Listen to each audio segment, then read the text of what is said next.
Black Congress party అధ్యక్షులు అలాగే తెలంగాణ జనసమితి నాయకులు కిరణ్ గారికి ఇక సిపిఐ సిపిఎం పార్టీ ఇతర పార్టీ నాయకులు వివిధ సంఘాల నాయకులు యువజన సంఘాల నాయకులు అందరికీ పేరు పేరున నమస్కారం తెలియజేస్తా ఉన్న సోదరులారా,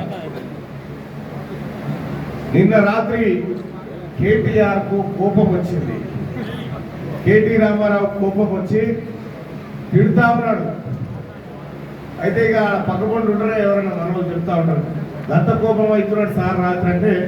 ఎందుకంటే కోపం అంటే ఒక 20 యూట్యూబ్ ఛానల్ పెట్టించినాడు కేటీఆర్. 20 యూట్యూబ్ ఛానల్ పెట్టించి తీన్మార్ మల్లన్న మీద రోజుకో 2 యాంటీ వార్తలు తయారు చేసి ఎయిర్రా పబ్లిక్ లో కంటే వేస్తున్నాం కానీ జనం నమ్మకలేదు సార్ అని చెప్తున్నాడు. వేస్తున్నాం కానీ జనం నమ్మకలేదు సార్, ఏదో ఒక పథకాలు చేయరా ఎట్లా చేసి.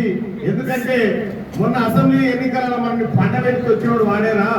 ఎట్టి పరిస్థితులు ఈ సట్టదప్ప దాకా ఈ మండల దాకా మళ్ళీ వచ్చారంటే ఆయనతో చనిపోతారు రా. అందుకోసమే జాగ్రత్తగా ఏదన్నా చేసి మళ్ళా నన్ను బదనాం చేయాలని పెట్టుకున్నాడు.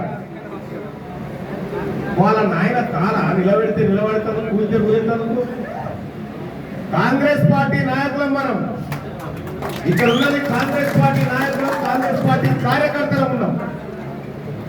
వాళ్ళ నాయన కాళ్ళకి ఇట్లాంటి రీతులు అనుకుంటున్నాడు, ఇరగదు అట్లా.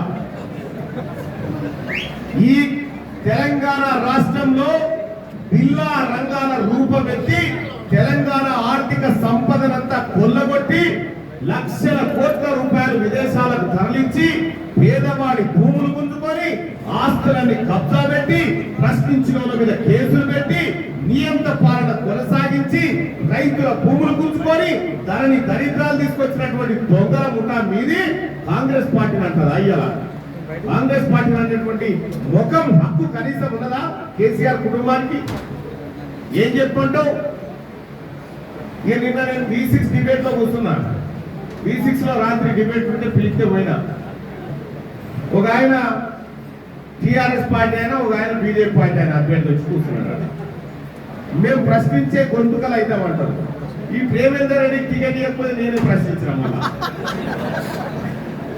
ఆ రాకేష్ రెడ్డి అనే పిల్లగానే వరంగల్ కాడ కొట్టి అట్టెట్ట కొడతారని ప్రశ్నించడం నేనే. వీళ్ళు ఎవరిని ప్రశ్నిస్తారో ఎవరికి అర్థం కాదు. వీళ్ళు ప్రశ్నించే గొంతులం అవుతామని చెప్పని అంటా ఉన్నారు.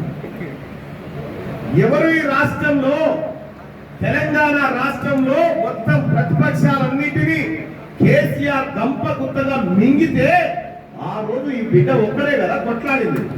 ఆ రోజు ప్రశ్నించినోడు ఒక్కడే కదా.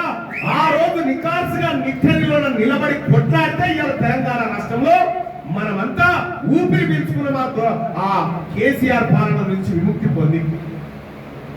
సోదరులారా, ఒకటే భయం వాళ్ళకి, ఈ టీవీ కార్డు ఉంటేనే ఇంత పంచాయతీ ఉంది, రేపు మండలి కాడికి వస్తే మళ్ళీ భయం ఉంది. కానీ రేపు పొద్దుగాల సోదరి మనం చాలా అన్నారు, అన్న మా తాను 90% ఓట్లు ఇస్తాం,